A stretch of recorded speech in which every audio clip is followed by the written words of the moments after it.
Bueno, buenos días. Soy Joana Cortés, profesora de la Facultad de Jurisprudencia, y hoy voy a hablarles del proyecto Informalidad en tiempos de COVID que desarrollamos en el contexto de una plataforma que hemos denominado Rupturas 21. Originalmente esta presentación la iba a hacer Luis Eslava, sin embargo, pues se le presentó un inconveniente por los cambios de fecha y no nos pudo acompañar el día de hoy. Luis es el coordinador general de este proyecto. Este proyecto de investigación, voy a empezar por acá, surgió hace un poco más de un año, cuando empezamos a ver los primeros efectos de la pandemia. Eh, Voy a adelantarme un poco.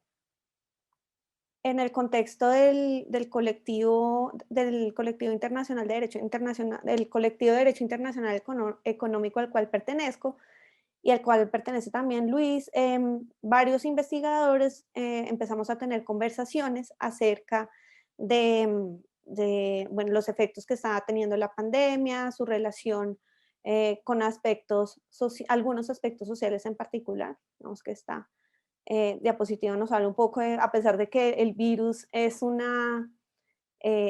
pareciera que esa social en realidad se experimenta de forma social, y muchas de las consecuencias y de los efectos que trae consigo, pues se deben también a las estructuras y a las relaciones sociales. En ese contexto empezamos a tener discusiones acerca de los efectos que especialmente la pandemia estaba teniendo sobre la población informal. Ya en el mundo se están empezando a ver, digamos, el tema de la informalidad, el trabajo informal, que es el foco de nuestra investigación, pues ha sido un tema de preocupación desde hace muchos años. Se habla de cifras en países en desarrollo de 50-60%, y lo que ya se esperaba hacia comienzos de la pandemia es que estas cifras iban a empeorar y la situación de los trabajadores informales iba a ser más precaria como consecuencia no solamente del virus, sino también de las medidas de contención. Entonces, pues esto no es solamente atribuible al virus, sino que hace parte, pues, de un entramado de instituciones, de relaciones que venían de tiempo atrás y que, como sabemos, muchos problemas estructurales, pues, han sido magnificados por la pandemia. Entonces, entendiendo la pandemia no solamente como un fenómeno de salud, sino acá empezamos a utilizar el concepto de sindemia, es decir, como la convergencia de varias enfermedades en un contexto social que magnifica los efectos de ese problema de salud, entendiendo que los efectos del COVID pues se entrelazaban con disparidades en temas de salud, disparidades económicas y otras formas de organización y jerarquización social como el racismo. Pues decidimos empezar a trabajar en este proyecto de investigación que denominamos Informalidad en tiempos de COVID. Para asociarnos y realizar este proyecto de investigación, creamos la plataforma Rupturas 21, que, como les mencionaba, eh, reúne investigadoras de varias universidades, y que los investigadores hacemos parte del colectivo de Derecho Internacional Económico, y realizamos logramos varias alianzas con otros equipos de trabajo y grupos de investigación, como el Observatorio Laboral de la Universidad del Rosario, el Grupo de Investigación en Salud Pública de la Facultad de Medicina, Alianza EFI, el Observatorio para la Equidad de la Mujer en la Universidad ICESI y el colectivo Harto Arte. Aquí pueden observar la ficha de todas las personas que hemos trabajado en este proyecto. Como les mencionaba, Luis Eslava es el coordinador. Tenemos varios investigadores de la Facultad de Jurisprudencia y hemos contado con la colaboración de economistas, Andrés y Diana, que son parte de Alianza EFI, antropólogos. Bueno, es un equipo interdisciplinario el que ha estado trabajando en este proyecto.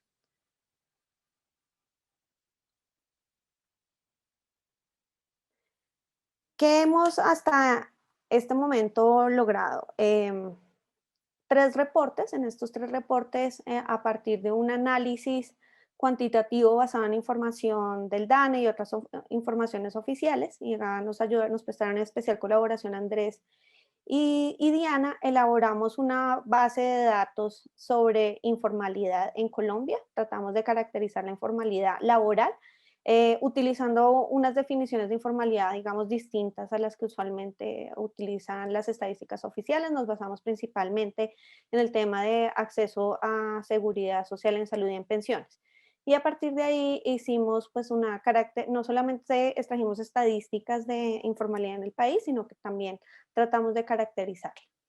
Y ese trabajo cuantitativo fue acompañado por una serie de historias de vida de trabajadores, llamemos informales emblemáticos.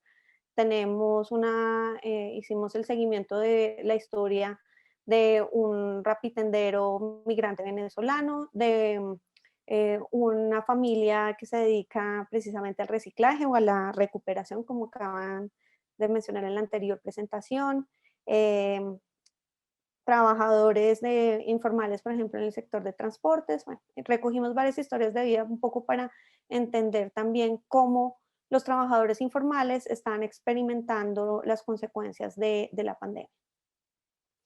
En estas, sobre todo en los reportes, además de presentar la información, la caracterización que hicimos de la población informal a partir del análisis cuantitativo, también empezamos a formular, a reflexionar acerca de los efectos de las políticas públicas que venían de antes y las nuevas que se están implementando en el contexto de la pandemia.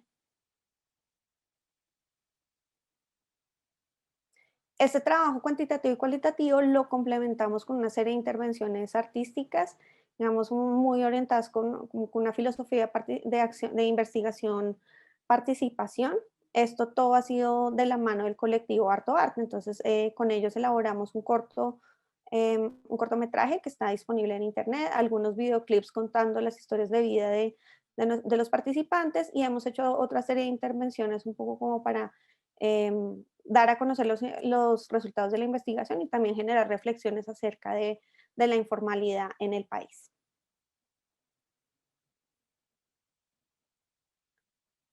Entonces, estos a grandes rasgos, algunas de los resultados o de las reflexiones más bien que han surgido en el contexto de nuestra investigación. Lo primero que encontramos, y pues digamos esto parece obvio, pero es algo en lo que nos hemos querido concentrar, y es que la informalidad en el país es la norma y no la excepción. De acuerdo con los datos que la base de datos que se organizó en el contexto del proyecto, tenemos que en Colombia cerca del 62% de los trabajadores son informales, y esa cifra sube a cerca del 85% en el caso de las áreas rurales. Entonces, lo que tenemos en Colombia, que digamos ya se ha venido advirtiendo en otras partes del mundo, e incluso la OIT lo ha mencionado, es que la informalidad laboral es la regla y no la excepción. Lo segundo que quisimos hacer es resaltar la enorme contribución que los trabajadores informales hacen a la economía y al bienestar de la sociedad. Creemos que la distinción entre formalidad e informalidad ha contribuido en visibilizar esas contribuciones, y de hecho existe poca información acerca de cómo se integran a las cadenas de valor o qué contribuciones hacen a las cuentas nacionales. Por acá un estudio, esto no es información directa nuestra, sino es basándonos en otros estudios. Hay cálculos que señalan que más o menos hacen una contribución del 25% al Producto Interno Bruto del país. El tercer punto que quisimos resaltar en la investigación es que las precariedades a las que ya se enfrentaban muchos de los trabajadores informales en el país, pues se han convertido en ultraprecariedades en el contexto de la pandemia. Digamos, esto también ha sido resaltado por otros sectores sociales. Para esta conclusión nos ayudaron en particular las historias de vida a las que, digamos, hemos venido haciéndole seguimiento a esas historias, y lo que hemos visto es un poco el deterioro de las condiciones, no solamente de trabajo, sino de vida de las familias, como consecuencia tanto de la pandemia como también de varias de las medidas de contención que se han venido adoptando. Y por último, digamos, todo esto nos ha llevado a pensar que pues, necesitamos entender el fenómeno de la informalidad de una manera diferente y aproximarnos a desde las políticas públicas de una manera diferente.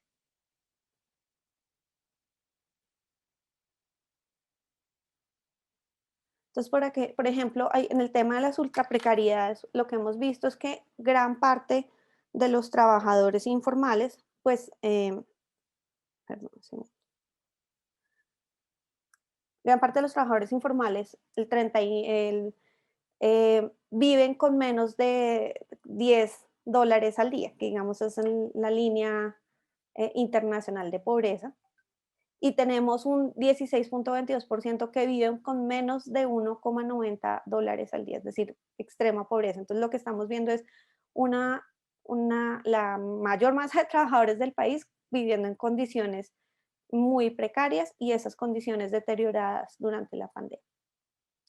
Esta gráfica, que es tomada de un boletín estadístico del DANE, pues nos muestra la afectación o la distribución de muertes de acuerdo con estrato socioeconómico. No, esto no quiere decir que, o no se debe interpretar en el sentido de que hay más muertes en los estratos 1, 2 y 3, porque pues esto se tiene que entender en el contexto de la composición de la sociedad colombiana y cómo está la cantidad de personas que pertenecen a estos estratos. Entonces, en este sentido, esta gráfica lo que nos muestra es un poco la democratización del virus y cómo esto, por lo menos en términos de muertes, ha generado pues muertes en todos los estratos. Sin embargo, pues las precariedades, el tema de la condición de vida, pues sí se ha exacerbado en el caso de los sectores donde hay mayor informalidad. Y un último punto a destacar que también pues, ha estado presente en los debates es que pues, la informalidad atraviesa todo el mercado laboral. Vemos que para hacer esta gráfica nosotros tomamos otras consideraciones acerca de informalidad, por ejemplo, el incumplimiento de las obligaciones de seguridad social que pueden tener los empleadores. Entonces puede que haya trabajadores que formalmente tengan derecho a las garantías de protección de salud y pensiones, sin embargo, por incumplimientos, pues también vemos que hay la informalidad se extiende a otros sectores. Entonces, eso también, además de la cifra acerca de la informalidad como la regla, pues esto también nos deja ver que los problemas de informalidad atraviesan todo el mercado de trabajo o el trabajo, y en ese sentido, pues generan también precariedades para los trabajadores. No, es que estos son a grandes rasgos. La investigación también contiene información acerca, por ejemplo, de las mujeres. En el tema de mujeres encontramos que a pesar de que hay menor representación de las mujeres en informalidad, lo que sí es cierto es que las mujeres que acuden al mercado laboral usualmente lo hacen en condiciones de informalidad. Por eso en algunos de los reportes nosotros también conectamos el tema de informalidad, género y trabajo de cuidado. Y ahí hay un tema interesante, y es que pues muchas de las actividades que están en informalidad y que por esa razón suelen ser menos remuneradas y sujetas a condiciones de precariedad, pues son labores relacionadas con trabajo reproductivo. Y en ese sentido, pues nosotros también hemos estado reflexionando junto a la literatura que nos habla de cómo esa asociación con el trabajo reproductivo pues está implicada en la desvalorización del trabajo informal. Entonces, bueno, algunas reflexiones desde nuestra investigación.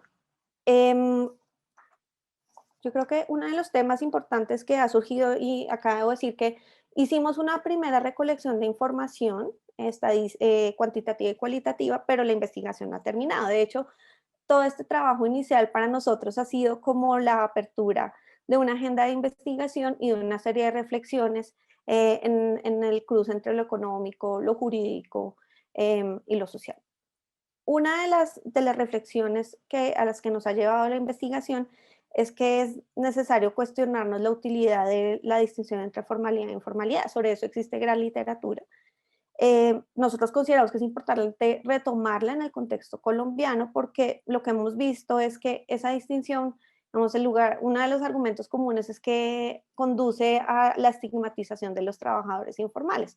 Una asociación lleva a la asociación entre informalidad y legalidad, y digamos que eso puede estar implicado incluso en las reacciones de la fuerza pública frente al trabajo informal que, por ejemplo, se lleva a cabo en la calle. Entonces, ahí hay un tema de estigmas, pero además del estigma, el otro punto que a nosotros nos llama la atención es la utilidad de esa distinción cuando, por ejemplo, en la gráfica de cómo la informalidad atraviesa todo el mercado de trabajo y en las historias de vida nosotros encontramos que en realidad en las cadenas de generación de valor, pues el trabajo informal e informal se articula de muchas maneras, existen como en un continuo. Entonces, no es, ese imaginario de que existen como dos tipos de economías, una formal e informal, pues no la vemos muy útil y de hecho consideramos que pues esa separación lo que lleva es a crear, por ejemplo, distinciones jurídicas que además de crear estigmas, pues contribuyen un poco a poner a los trabajadores informales en zonas grises donde están desprovistos de protección.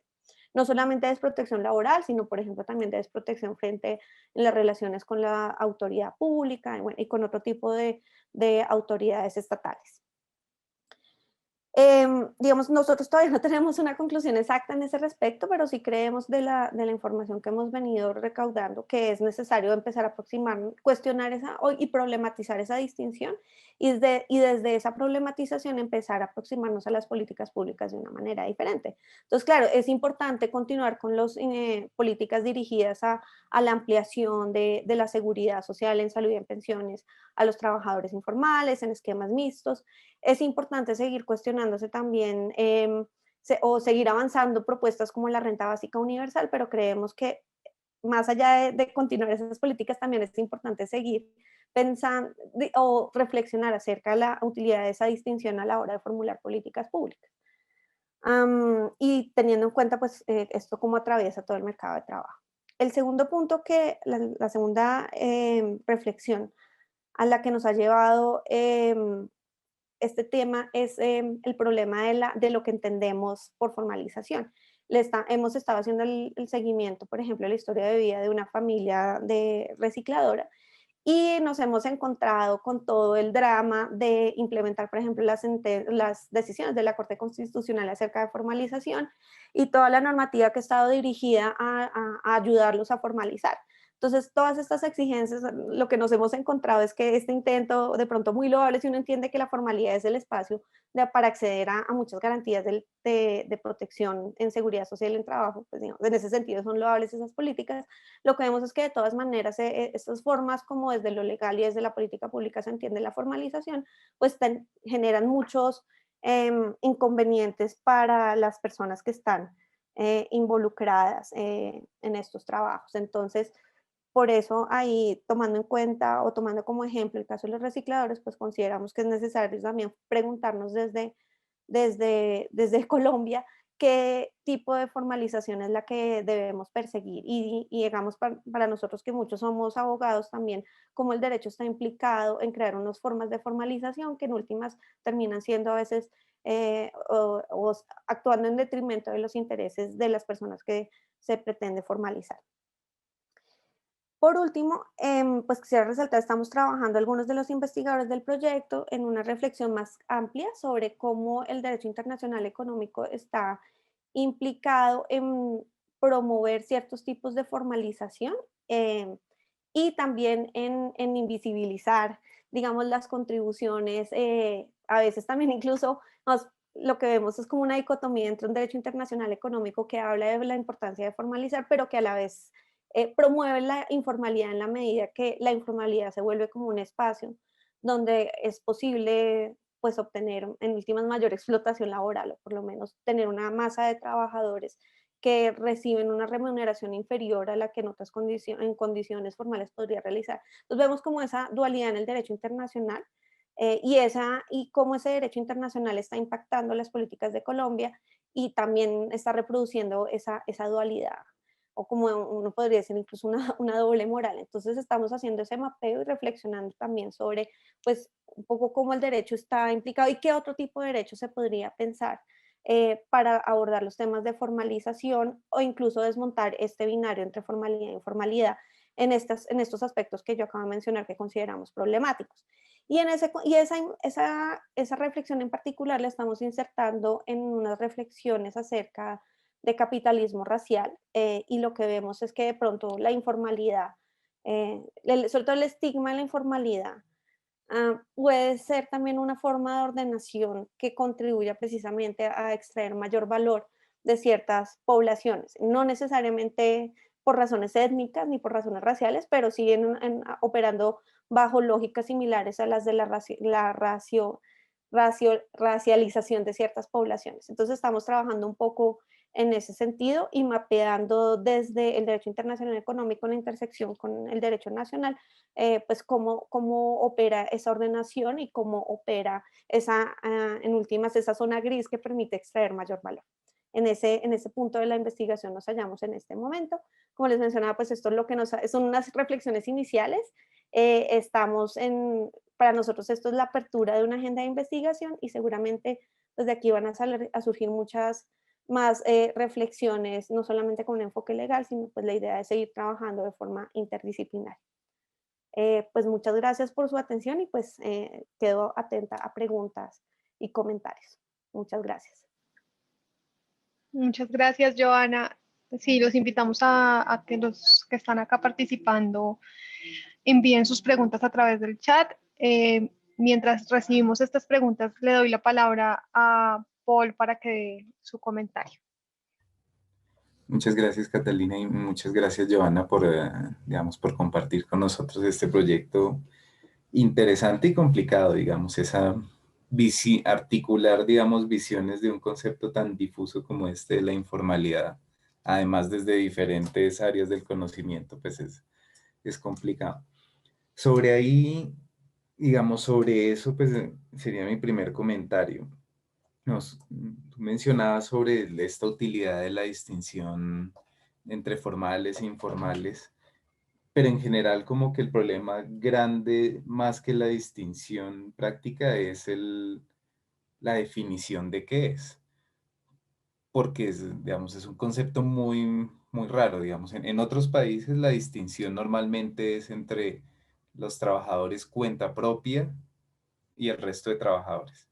Entendido en que los trabajadores cuenta propia, pues abarcarían gran parte de las personas, por ejemplo, que están en los aspectos en las historias de vida, ¿no?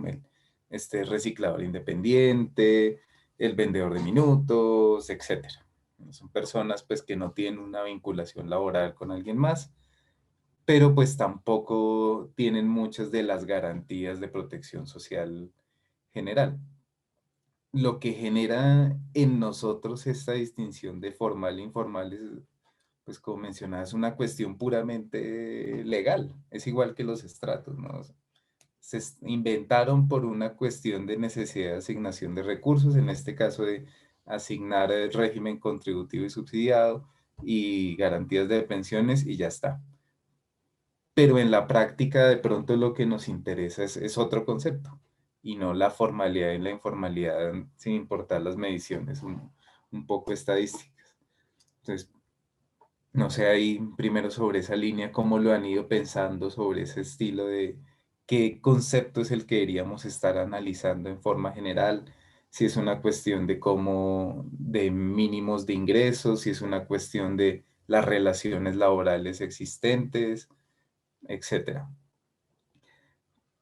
Digamos, un caso que es bien particular y un poco uniéndolo con lo que nos hablaba Jaime en la presentación anterior sobre este tema es, por ejemplo, en el caso específico del reciclaje, el mundo de lo que es la formalidad es completamente diferente, ¿no? Entonces la formalidad ya no es, digamos, no está atada tanto a la posición de formalidad laboral de un reciclador específico, sino a unas condiciones que tiene una empresa para prestar un servicio público. Entonces, ese, digamos, me parece un ejemplo en los cuales el concepto en sí mismo sobre el cual se trabaja se ha modificado mucho, igual siguiendo como digamos, como unos lineamientos legales muy particulares del sector, pero han estado pensando en, bueno, nosotros no es solamente que la persona tenga, digamos, pensiones, porque de hecho la gran mayoría no lo tienen, sino es más bien que exista una ruta, que haya un acuerdo, que tengamos una organización que pueda representarnos dentro de nuestro trabajo, que es de naturaleza cuenta propia en gran medida, y así va avanzando poco a poco. Entonces, no sé cómo han ido abordando esta opción o esta parte particular de cómo definir informalidad o un concepto alterno pues que pueda servir específicamente para política pública, ¿no? Porque, digamos, uno diría que la solución para la informalidad al final es pues todo el mundo tiene acceso al mismo esquema de salud, como eventualmente está pasando, y en pensiones, pues es otra historia que no tiene que ver con esto, sino puede ser una especie de subsidio estilo renta básica. Y ya ahí se acaba la informalidad, digamos, de un plumazo. Pero pues las problemáticas sociales que, digamos, que ustedes han encontrado, pues trascienden mucho más allá de simplemente esos mecanismos legales, sino van más como a la forma productiva y las relaciones laborales. Ese es mi comentario así de forma general. De resto, pues me parece genial ese trabajo entre diferentes áreas, es muy, muy complicado y muy buenos resultados los que están obteniendo. Paul, pues muchísimas gracias por los comentarios y pues son dos temas supremamente difíciles. Sí, es cierto que hay una distinción que ha sido principalmente, digamos, adoptada por documentos e instrumentos legales, digamos, no solamente a nivel nacional, sino la OIT misma habla de informalidad y de obligaciones a los países una directriz a los países para que eh, disminuyan los niveles de informalidad laboral ligados y amplíen las protecciones del trabajo digno. Es que hay un concepto que es muy, muy legal, pero pues yo creo que no es únicamente legal, sino que se ha nutrido o mal nutrido de pronto o basado en malas interpretaciones acerca de discusiones económicas acerca de formalidad e informalidad. Nosotros estamos en este momento tratando de hacer como esa genealogía, es parte de lo que estamos haciendo con este trabajo de Derecho Internacional Económico.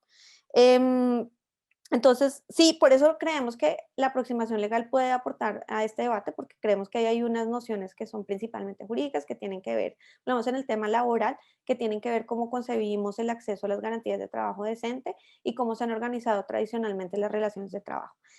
No tengo una respuesta de cómo lo podríamos romper, porque creo que lo primero que estamos tratando de hacer es mapearlo, entender de dónde viene el concepto, por qué tiene tanta fuerza en Colombia para organizar las relaciones laborales y de seguridad social. Y yo creo que a partir de ahí podemos empezar a trabajar otros conceptos. Por ejemplo, uno al que nos empezamos a aproximar, y yo creo que de una forma muy intuitiva, fue el de precariedad. Entonces podríamos mirar temas de precariedad laboral como una alternativa a hablar de informalidad. Y de eso nos permitiría, por ejemplo, entender la falta de garantías, llamémoslo de esa manera, que atraviesan el mercado laboral o todas las personas que están ocupadas y desarrollan algún tipo de trabajo. Pero todavía no tenemos esa respuesta, hacia allá vamos y quisiéramos, y la idea es empezar a testear otros conceptos, precariedad, vulnerabilidad, y mirar cuál de esos nos permitiría comprender mejor y aproximarnos mejor al fenómeno. En relación con el tema del reciclaje, bueno, y con el tema sí, nosotros por eso yo sí estamos de acuerdo con los temas de avanzar hacia la universalización. Ese tipo de medidas que a veces se llaman de formalización, creemos pues que son útiles, pero pues no, ahí no puede acabar el tema. Entonces, habría que pensar de qué otra manera organizar las relaciones entre trabajadores, empleadores, Estado. Y ahí hemos estado, por ejemplo, mirando experiencias como la de Argentina, que reconoce, digamos, parte de reconocer la contribución que se hace vía fiscal y por otras vías de los trabajadores informales, o más bien ellos hablan de trabajadores de la economía popular, se ha concretado en una especie de retribución que viene del Estado, pero que no es un subsidio en estricto sentido, sino que es una remuneración, una compensación por las contribuciones que hacen estos trabajadores. Entonces hemos estado mirando un poco como ese tipo de experiencias que digamos, nos ayudarían a replantear, no en un esquema de subsidios, sino en un esquema de remuneración, de qué otras maneras se podría en últimas, no sé si la palabra es no colectivizar, pero sí por lo menos cuantificar y compensar las contribuciones que hacen a toda la sociedad. Eso sería como lo que podría decir en este momento. No tengo respuestas exactas, hacia allá van las discusiones y estamos empezando a conectarnos con esa literatura.